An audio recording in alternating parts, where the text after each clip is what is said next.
अस्सलाम वालेकुम। Eighth class. आज जोग्राफ़ी का लेक्चर और लॉन्ग क्वेश्चन नंबर 2 आप स्टडी करेंगे। और उम्मीद है पिछला सवाल आपने पढ़ लिया होगा जो हमने रीजन्स के बारे में बयान किया था और उसकी सारी कुछ बताए थे। 3 रीजन कौन कौन से होते हैं। कोल्ड रीजन होता है और एक टेम्परेट रीजन था और फिर वो एक सर्द यानी बहुत ज़्यादा ट्रॉपिकल जिसे आप कहते हैं रीजन था जिसमें गर्मी बहुत होती है। तो ये 3 रीजन हमने कल बयान किए थे। आज उम्मीद है ये नेक्स्ट क्वेश्चन नंबर 2 यानी लॉन्ग क्वेश्चन नंबर 2 आप देखेंगे और इसे ध्यान से सुनिए और वॉच कीजिए ताकि आपको ये याद हो जाए। सुनकर याद हो जाए, अगर आप तवज्जो से सुने तो ये वैसे ही याद हो जाएगा। उर्दू वाले जो बच्चे हैं वो, अगर ये तो शायद इंग्लिश में ही है, इसको आप सारे बच्चे इंग्लिश में ही लिखेंगे। Discuss the rain forest reason in detail. Rain forest जो रीजन है वो उसको बयान करना है कि वो उसकी अहमियत क्या है डिटेल के साथ। आंसर ये है, this region lies on both sides of equator. ये इक्वेटर के दोनों तरफ मौजूद होता है। Between 5 degree latitude, 5 degree latitude पर, within the tropical region. और ये ट्रॉपिकल रीजन यानी जो गर्म तरीन इलाका होता है वहाँ पाया जाता है। Main countries in this region are, और इस इलाके में जो जो ममालिक आते हैं वो हैं Indonesia, Malaysia, Thailand, Sri Lanka from Asia, Kenya, Uganda, Congo and Gabon from Africa, और ब्राज़ील, कोलंबिया, पेरू और Ecuador Ecuador from south America.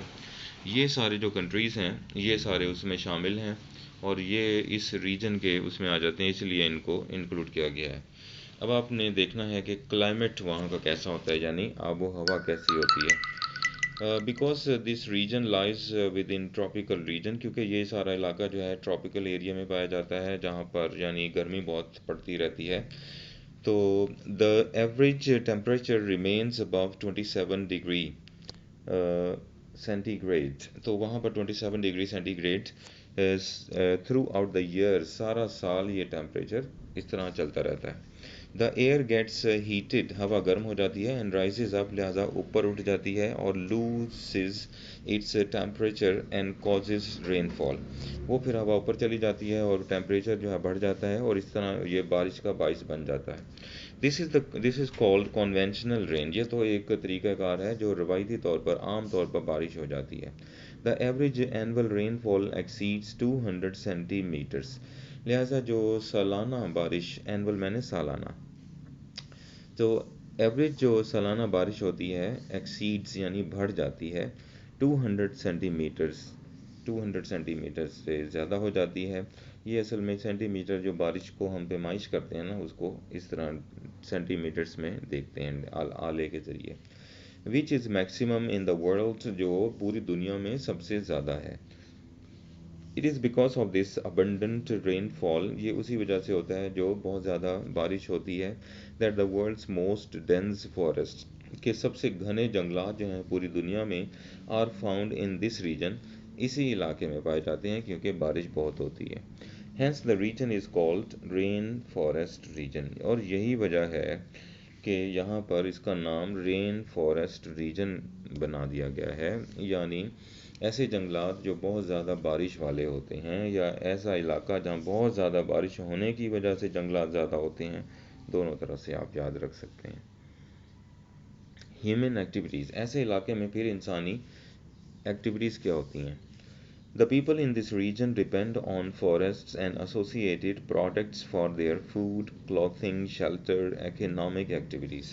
लिहाजा वो जो लोग जहाँ रहते हैं, फिर ज़ाहिर बात है उनके जो रहन सहन है वो जंगलात और उससे मुतालिक जो चीज़ें होती हैं, उनका खाना पीना, उनके कपड़े, उनकी रिहाइश और उनकी मुआशी जो सरगर्मियाँ हैं वो सारी फिर उसके हिसाब से होती हैं। जैसे जंगल पास है तो जंगल के हिसाब से होंगी। They still cover their bodies with tree leaves, आज भी वो अपने जो बॉडी को कवर करते हैं वो पत्तों से कर लेते हैं। और बिल्ड देयर हाउसेस, अपने घरों को वो ऑन ट्रीज, दरख्तों पर बना लेते हैं या दरख्तों से बना लेते हैं। The wood is excellent for furniture, लकड़ी के लिए आपको पता, फर्नीचर के लिए लकड़ी तो बेहतरीन होती है। एंड कंस्ट्रक्शन, और तामीरी काम के लिए। Plantation of agriculture is in the main economic activity, लिहाजा उनकी जो प्लांटेशन है यानी सब्ज़े को उगाना और ज़राअत, ये सारी एक्टिविटी उनका मेन हिस्सा है ज़िंदगी का। Natural rubber, coca, coffee, tea, banana and coconut, ये सारी जो चीज़ें हैं कुदरती तौर पर are important products of the region, इस इलाके की अहम प्रोडक्ट्स हैं।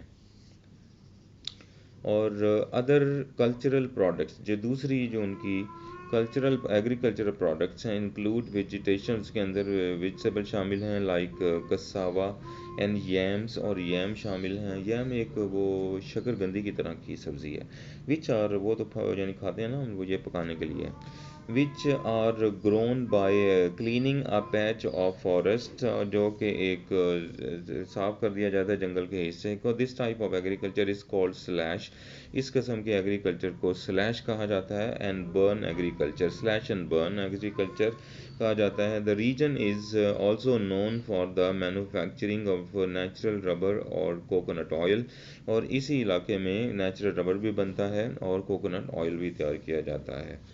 तो स्लैश एंड बर्न का मतलब है कटाई करके और उसको साफ़ करके फिर वहाँ पर एग्रीकल्चर की जाती है, तो ये ख़ास नाम उसको दे दिया स्लैश एंड बर्न। ये आपने याद रखना है, ये MCQs के लिए भी आपको काम आएगा। तो भैया बेटा आपका आंसर है, इसको ध्यान से पढ़िए, सुनिए, बार बार सुने, बार बार पढ़े देखें ताकि आपको ये याद हो जाए। थैंक यू वेरी मच, अल्लाह हाफिज़, टेक केयर।